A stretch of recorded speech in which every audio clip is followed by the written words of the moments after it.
I'm super excited because to me, math is like when a stranger smiles at you on the train. See, for me, math is that same stranger cutting me off in traffic.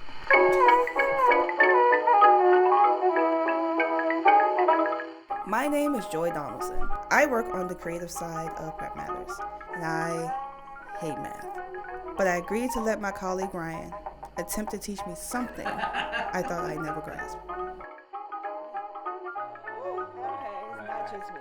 Yeah, because when I think about Joi Donaldson, right? I'm like, you're this wonderful person who helps us with all kinds of very challenging things. You're great at writing.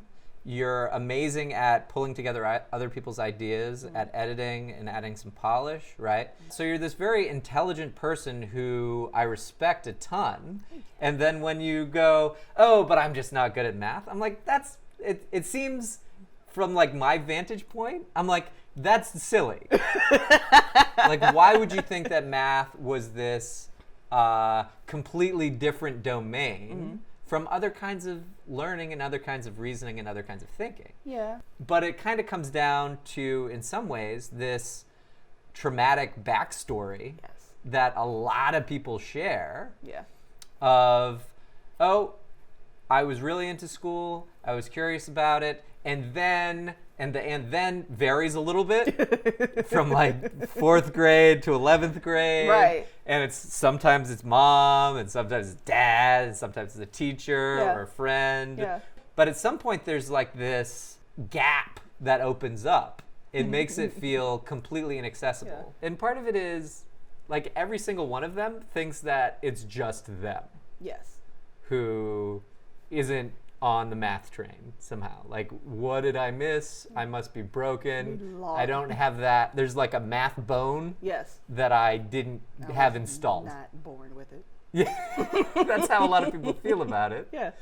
But I'm curious to hear from you what your background in history is with math and coming into that sort of shut down, pained, lock it out kind of feeling, along with how you've sort of had the courage to go, let me be curious about this with these people who are around me. Yeah, so the curiosity has always been there, but the not having the math bone or the foundation has always been a hindrance to me to be able to move forward. So the city that I'm originally from, I went to a lot of private schools in that city because majority of them would end at a certain grade.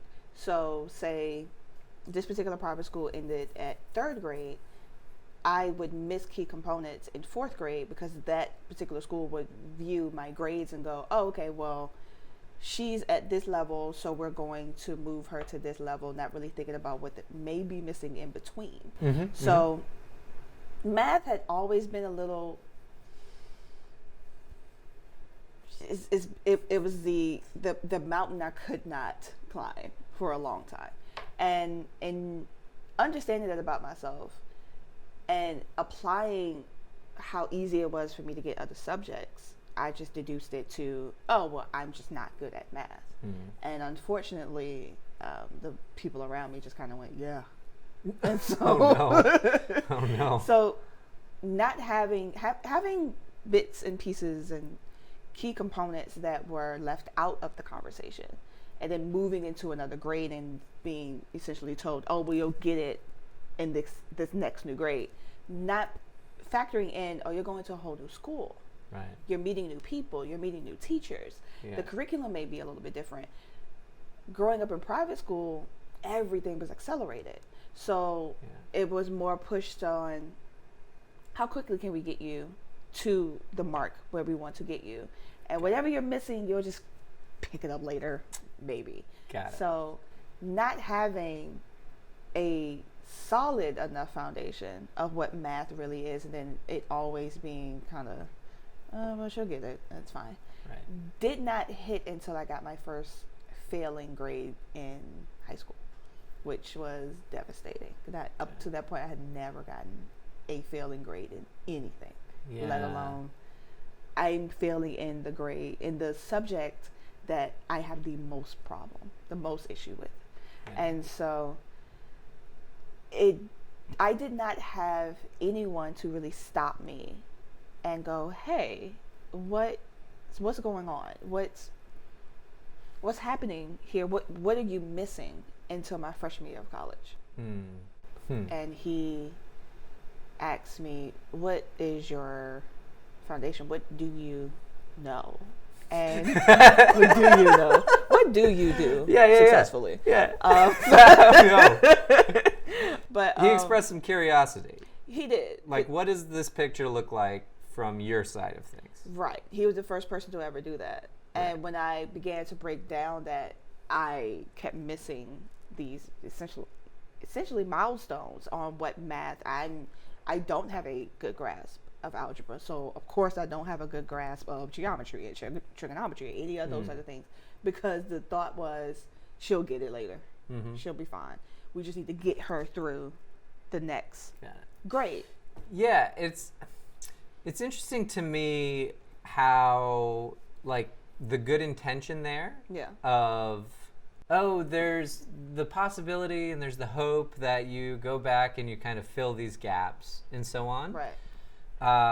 Is like, I can see how that idea is well intentioned. Yeah. Right? At the same time, the amount of confidence with which students pronounce, oh, I'm trash at math, is like kind of astounding. Yeah. You know what I mean? Because it's like, oh, I've thought about this, I've experienced some challenge with it, and now I'm certain that I'm missing a lot of information here. Yeah. Right? Yeah. And it becomes very serious, and I get it to an extent, because it's like, oh, you got to get the grade so that you get the next, credential, and you move on, and you get, acclaim from friends, and you can feel superior to people, or you can get like, whatever it is that you care about, right? But there's sort of like a lightness and a playfulness, I think, that's important to learn anything new. Absolutely. Yeah. In my view, learning in some ways is like play fighting. Like if you look at little puppies and they're like, and they're like pretending to like bite each other, but they're not really biting each other, right?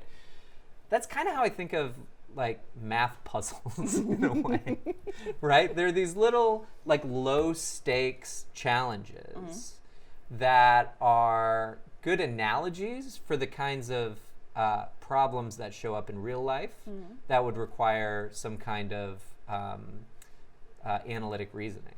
Yeah. You know what I mean? Yeah. And so I think in order to have any kind of learning happen, you almost have to feel like safe that the other puppy isn't actually trying to eat you. Yes. Because otherwise you're just going to run away and be like, I don't need these skills. I don't want that. I don't need to do the I'll biting figure it out thing. later. I don't really like it. I don't really like it. And that... I don't want to do biting. I'm just going to do running. That's it. That's my strategy. That's my part. I don't want to do the biting part. Somebody else will do the biting part. I don't want to do it.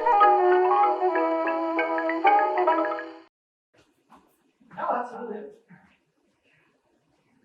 I figured out. I'd love I do need one. every blog image to be like, to have like a little moving piece of it, so when you hover over it, it's like a little zoomy zoom thing. Yes.